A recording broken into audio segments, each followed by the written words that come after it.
In this presentation, we're going to look at a different modality in which people can experience the full richness of text study. And the goal of the goal of finding different modalities of text study is one that it in itself creates novelty and intrigue inherent of itself, but it's to really to find different ways to allow individuals to access the text from not the angle of how the text speaks to myself, or to look at it from the the vertice of text to self, but to see actually that the really enriched version of text study comes from the vertice of self to text. And I argue that, in fact, if we can always develop a self-to-text perspective and be inclusive of those ideas, then at the end of the day, what we end up creating is that which is more rich, more inclusive of new perspectives, and a way of seeing ancient texts in new light. So this mission was really at the core of the founding of the Amen Institute. And in our inaugural year, we brought rabbis and artists together to study with one another. And really, it was with the intention of creating art and sermons, but a lot of the process was really to bring them together and to see what would occur on the other side. And what we ended up having was 30 artists explore 30 different sections of the Torah and pair up with a different rabbi from across the denominational spectrum, so that each rabbi could really be paired up in a shidduch, really be paired with a study partner who they could speak to the other, and that with the goal being that both of them find themselves in the text that they study. And it was very experimental. It didn't begin from a place of really knowing what would happen on the other side, but the firm belief that if people can see the texts, read it from the lens of their own life's perspective, and include that perspective in what they create, then I felt certain that there would be an enriched product on the other side. But it wasn't so easy. And so we were so fortunate to have, at the end of the year, a beautiful presentation with all 30 of our artists paired with their rabbis, where each of them were able to present their works. And it was really phenomenal to see it all come together with such in full force. And I could go for a full presentation about what was unique and different about each of these pairings. And each pairing really were defined by the characters. The art that was created was molded and formed in the interaction between each of these study partners. But each one also took the prompt and ran with it a little bit differently and affected them differently. And so I wanted to just highlight one such interaction, one case, in order to just create an anecdote of really this times 30, how incredible and how overwhelmingly beautiful the entire project came to be. And so before opening up a deeper conversation, I just wanted to share from the words herself of the artist Baruch Taylor and Judith Joseph that presented in this slot during the presentation. These are in the words of Judith Joseph.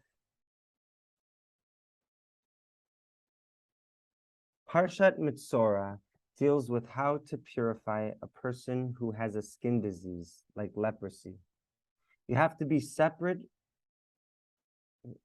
separate them from the community.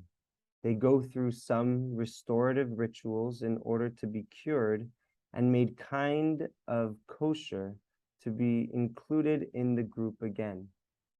My thoughts about it had to do with the stigma of having a visible disease. In that state, it does isolate you. It's a cruel punishment, really, for the individual suffering with illness. Even when we have illnesses that are invisible, we feel isolated and lonely and separate from the community. For me, parenthetically, Judith Joseph, the Amen Institute Chavruta and presentation coincided with the decline and death of my own mother.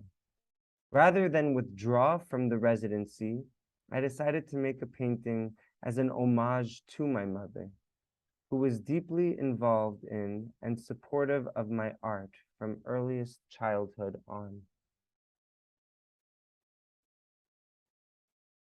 This is my favorite picture of my mother and I from 1976.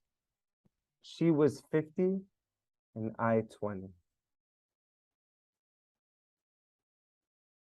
As my Amen Institute articulation approached, my mother was entering her final days on this earth.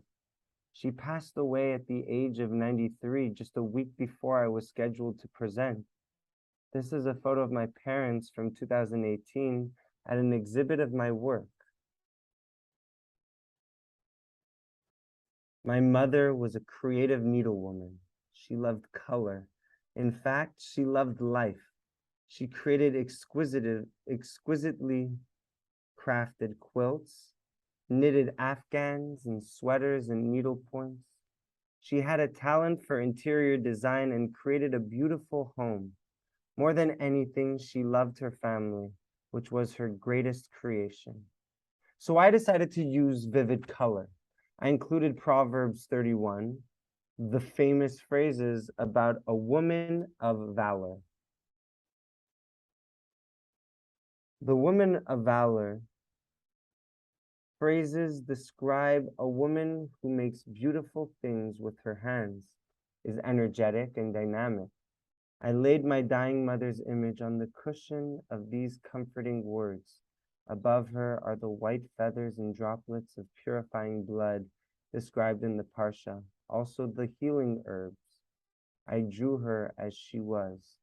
I wanted to look the mystery of death in the eye. My mother was not one to sugarcoat things. I asked myself, what is the point of making art if it's not true? I painted the truth of her death with tears streaming down my face. I shared the painting with my family and siblings before I showed it publicly, and they approved.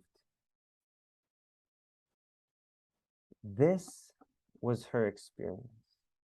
This was what Judith Joseph came into prior to having anything prepared. She embraced the full process. If anyone were to describe Mitzora, the Parsha that deals with the healing rituals of leprosy, and try and find relevance to the text from the words themselves, you can find lessons and morals, and we can incorporate them into our own world. But this process, especially created through the medium of art, is one where the words complement the human experience. The text of the Torah becomes one that dances around the ideas and the formations of life that we move through. That is the experience so often after having spent many iterations and many rotations around the Parshiyot, where it becomes challenging to find meaning in just the words themselves and just the ideas. And so a deeper exploration compels itself through the process. We ask ourselves, how do we go from a next Parsha to the next Parsha, the next year's the same Parsha, and find deeper meaning? And a way in which we're able to do it comes about through the process of enlightenment. through that process of seeing yourself in the art, seeing yourself in the text, that's the opposite vertice that we're trying to achieve in the Amen Institute. That's the opposite directionality that we're trying to hopefully achieve in all innovative pedagogy. It's not to remove the text. It's not to create any erasure of identity of what preceded, but it's to expose our own identities and allow our own selves to emerge into the text itself. I think that it's so beautifully presented in this image that Judith Joseph created, where not only does she emerge through the text, but it's in the background of the writings of Mishle, chapter 31. And it's in that background that the story of her mother's passing presents itself. It's not to say that there isn't dangers in completely beginning the process from the self to the text. It's not to say that we shouldn't caution ourselves away from saying you're starting a new tradition, you're able to believe in your own life's story as the focal point of what the entire text is towards. It's almost like a narcissistic perspective, and it's to quell those fears, to say that, okay, it's not coming from narcissism, it's not coming from a self-centered world perspective that I need the text to speak to me, otherwise I'll let it be. But it's in the inclusion of self and all within the entire rabbinic dialogue that we allow new voices to penetrate. It's within the conception of self being part of a larger history, and then balancing both aspects, both legs of that work, that we're able to continue to grow. And so that's the work that the Amen Institute provides. That's what we want to create in each interaction. And it happens in our artist and rabbi fellowship. It happens at that locus where that interaction compels itself towards something far reaching more than just the text itself. It also happens in our in-person programming, where we have in 5 cities across the world weekly art nights where people come together and share their own experiences, create their own art, and allow their life story to kind of be the seeds of what they produce, and not that to have what is produced as a means to an end of itself, but to allow your own self-experience to grow through it. And it happens in our student mentorships, where we have high school students pair with artist mentors to allow them to see that this process is not only fruitful, this process is necessary when exploring and finding your own artistic voice. It's not, life isn't about kind of aggregating someone else's knowledge and bringing that together. Life in its truest essence is about seeing what knowledges exist and finding coexistence between self and other. And so from a Kaplanian innovative perspective, much of what the Amen Institute seeks to create started well back in the beginning of the 20th century.